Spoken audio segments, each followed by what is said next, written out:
Hey guys, welcome back to my channel if you guys are new here. Hi, my name is Sydney. I film cruelty-free beauty videos 3 days a week. Today's video is one that I'm so excited about because today I'm doing a collab with my friend Karen from Karen Harris Makeup. I of course have her video in her channel linked down below, but today we decided to do a collab on releases in 2019 that stood out to you guys, our subscribers, our followers, our little wonderful community. So I actually got this video idea from Kelly Gooch. I think hers went up last week and I watched it and I just absolutely fell in love. And Karen actually responded to my little question box that I posted on my story, like, what products stood out to you in 2019? She's like, oh, so funny, I was gonna do this video idea. So I'm like, why don't we do a collab? That would be so fun.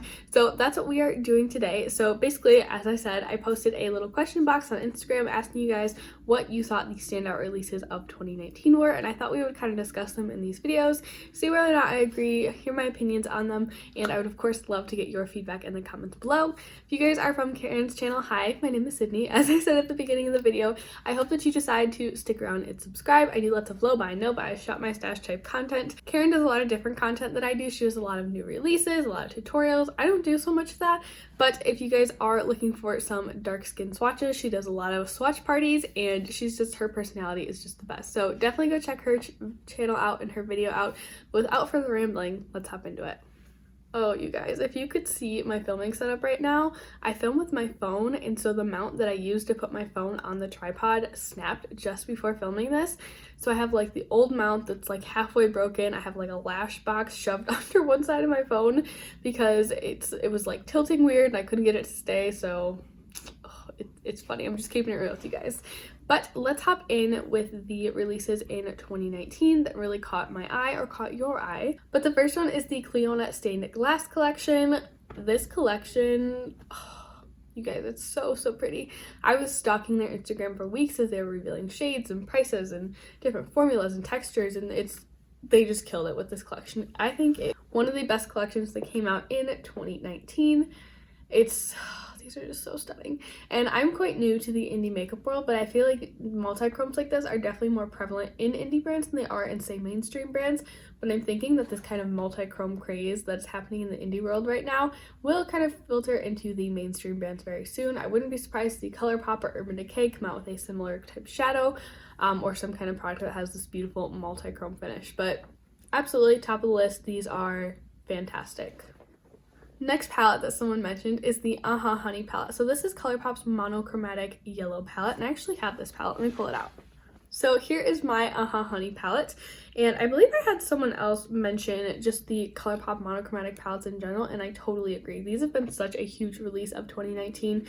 This one, as a standalone palette, I'm not sure if I agree that it's been a total standout release in 2019. I feel like it's been really fun to see some more yellow popping into palettes, so maybe I would say it's a standout release in that way. But I don't know, I just feel like there have been some other releases that have been a little bit more impactful on the makeup world, but I adore these monochrome palettes. Although once like 3 or 4 had been released, I was like, I am gonna wait because they're gonna create a vault and they're gonna have all of these palettes in there, and then I will buy them then. And months went by, and Black Friday rolled around, and what did they release? They released a vault. And I looked at it and I'm like, I don't want it anymore. So I was totally shocked that I actually talked myself out of these palettes, but I did have this one already, and then I actually have 2 more coming as Christmas presents. So I just decided, you know what, I don't need the whole vault. But these are great little palettes. I really do think that this smaller palette configuration is something that we've seen more in 2019, and we'll continue to see in 2020. So the next palette that someone mentioned is the Tati Texture Neutrals palette. So this palette is beautiful, you guys. I feel like this one kind of took the makeup world by storm. I mean, it's coming from Tati, so of course I wasn't shocked by how neutral it was. But the premise of having each of those shades in different textures was very interesting and something that we really haven't seen before. Other than, I did see someone point out in their video, maybe it was Kelly in her video, that NYX has released palettes in the past, I'll insert those on screen right here, where they do have the same shade in like 3 different finishes, I think.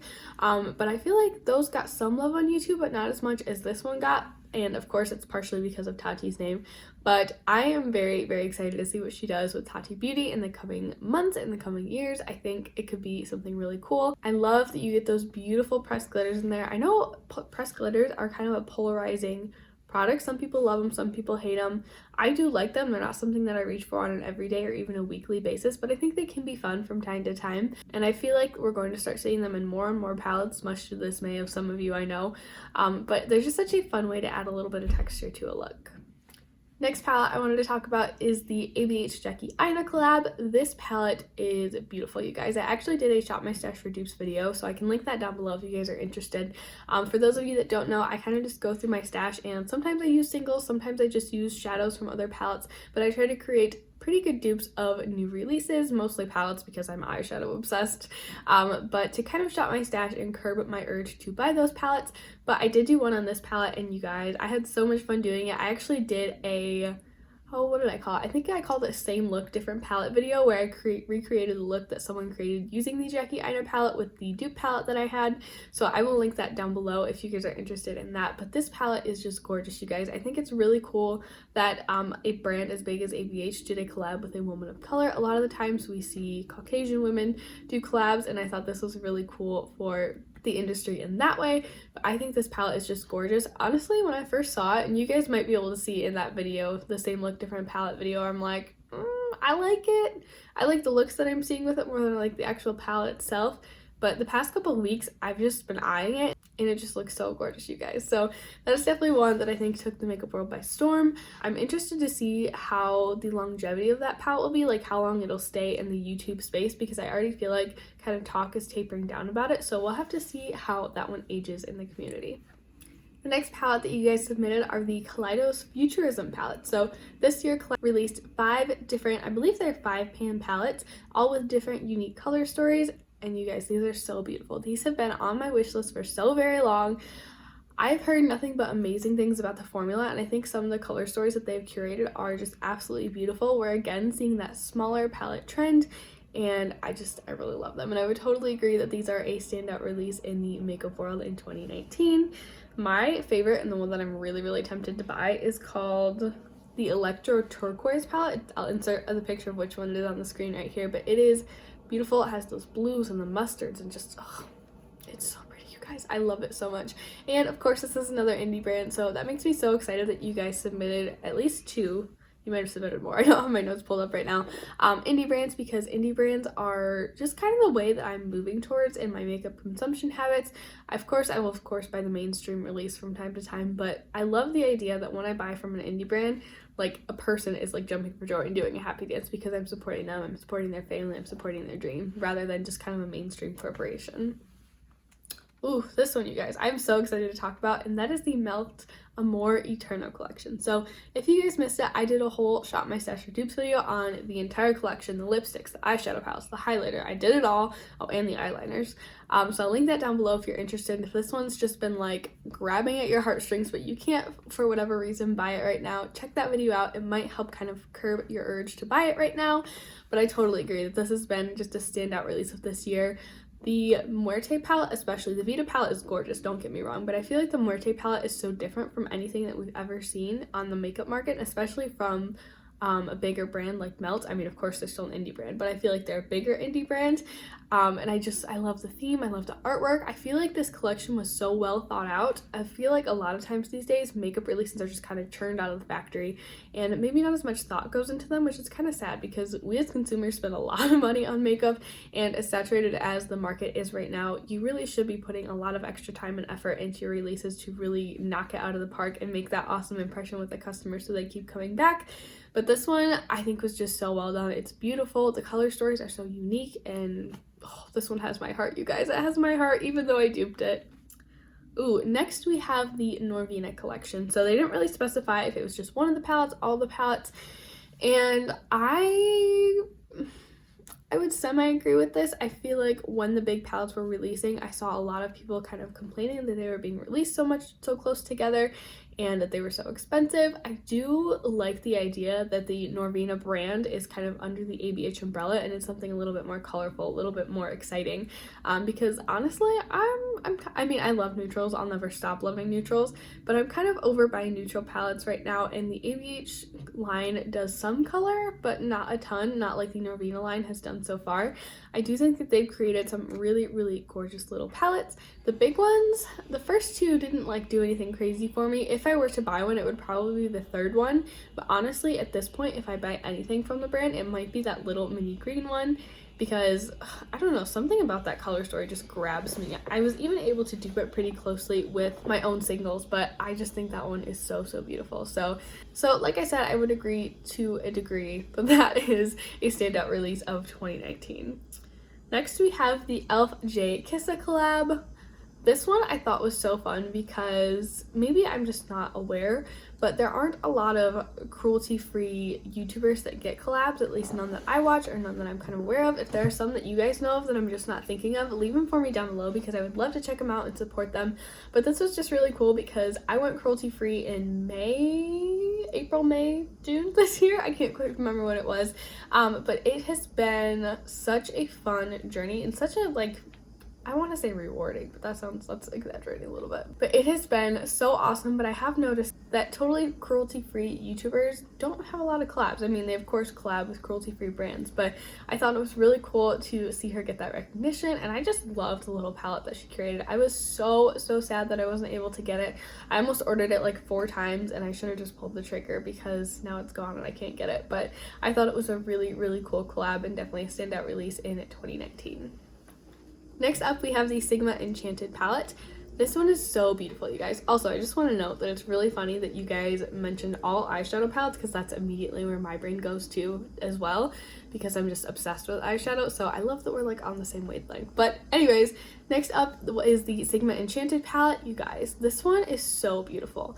I don't feel like it was maybe like in the grand scheme of the beauty industry, a standout release, because I kind of feel like I heard a couple people talk about it and then it went away. But to me, I think this is such a gorgeous palette. I love the balance of warm tones and cool tones, shimmers.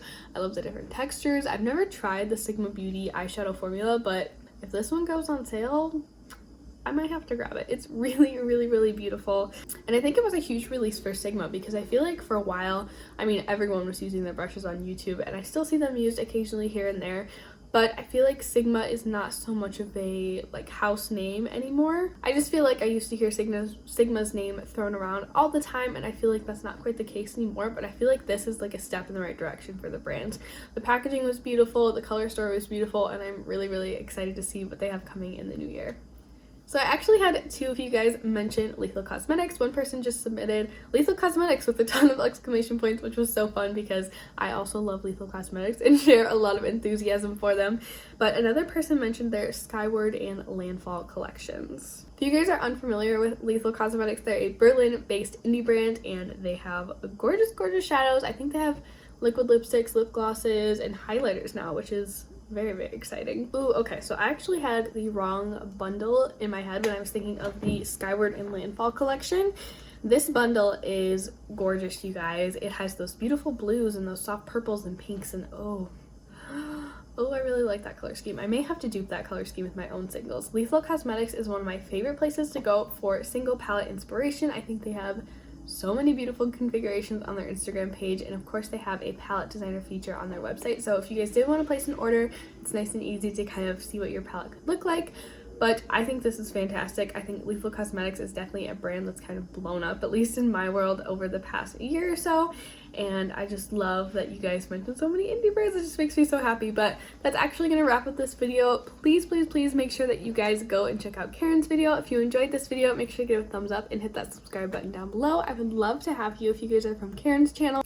And please leave me a comment down below letting me know what your standout release was for 2019. Was it eyeshadow? Was it lipstick? Was it blush? I feel like most of the people that answered my little question box said eyeshadow, which is awesome because like that's immediately where my mind goes. But I would love to hear some other opinions from you guys as well. And I think this video is going to be really long, so I'm going to wrap it up for today, and I'll see you guys in my next one. Bye! Okay, just kidding. I did want to hop on and say one thing really quickly. So when I was watching Kelly's video, she mentioned quite a few releases, and honestly some of the same ones that I did because you guys submitted similar ones. But there was one that I really wanted to talk about that I feel like she didn't talk about and no one mentioned, and so I'm going to talk about it real quick. So that is the Natasha Denona Sunrise palette. So I literally just got mine like a week ago, so I don't really have my full thoughts on the formula, but I kind of just wanted to talk about the concept of this palette. So as you guys know, Natasha Denona shadows are very, very pricey, but they're supposed to have this incredible formula, and it's something that I've lusted after for years and years and years. And finally, I believe it was the summertime when she came out with this palette, maybe it was the spring, but she released this little palette for $65, which is still quite expensive. I was lucky enough to score mine on Black Friday for like $45, I think. But I love that she is creating palettes that are much more accessible to the everyday consumer. Don't get me wrong, 65 bucks is still a lot, but it's much more affordable. And as I said, I love that she's creating a range of palettes, which I hope she continues to create palettes like this that are more accessible to people who love makeup but maybe don't have the budget for her $100 plus palettes, like her Metropolis palette, her Star palette, her Biba palette, things like that. So now let's go and wrap it up. Thank you guys so much for watching, and I'll see you in my next one. Bye!